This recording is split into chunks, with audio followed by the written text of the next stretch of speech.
A slowdown in the housing market, turmoil in the mortgage industry. Is it still a great time to buy?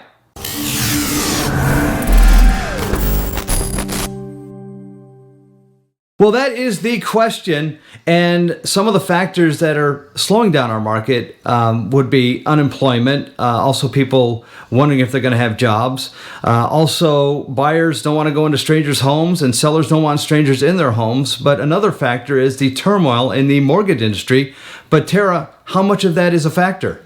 You know, Rob, that's a great question. And for a well-qualified buyer today with excellent credit and some money down, they're not going to have any issues obtaining home financing.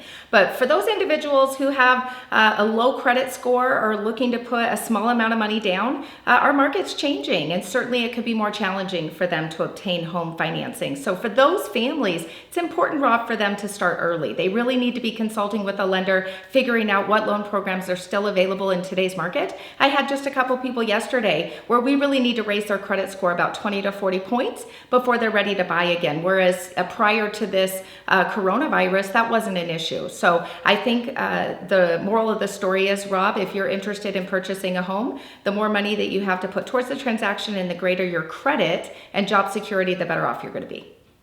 Well, let's talk about interest rates. What are they doing? And I guess this is a daily question. It is, Rob. And you know, interest rates are great, actually. I've been locking in 30-year fixed rates around 3.25% and 15-year fixed rates anywhere from 2.75 to 3%. So it's certainly a fantastic time to be borrowing money at a very inexpensive cost.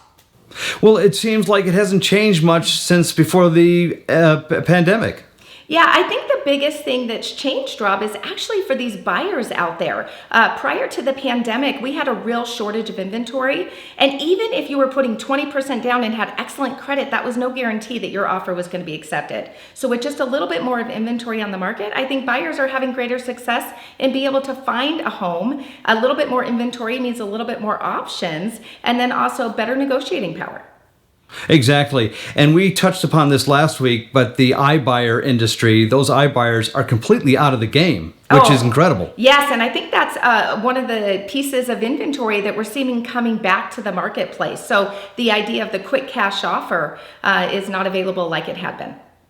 It's incredible because I've seen a lot about these iBuyers building these huge corporate offices where they're going to have call centers, and all of a sudden, something like this, and they're completely gone. They're out of the lending side of things, out of the real estate side of things. And, you know, realistically, they get a lot of their money from Wall Street, a lot of their capital. And so with everything happening in the stock market right now and the volatility, it's just too much risk for them. Yeah. So, yes, the answer is yes to the question, is it a great time to buy? You better believe it is. It's a phenomenal And if you're interested time. if you're interested in talking to any of us about it, we'll certainly reach out and give us a call. We'll have another update next week. Thanks, Tara. You're welcome, Rob. Have a great day.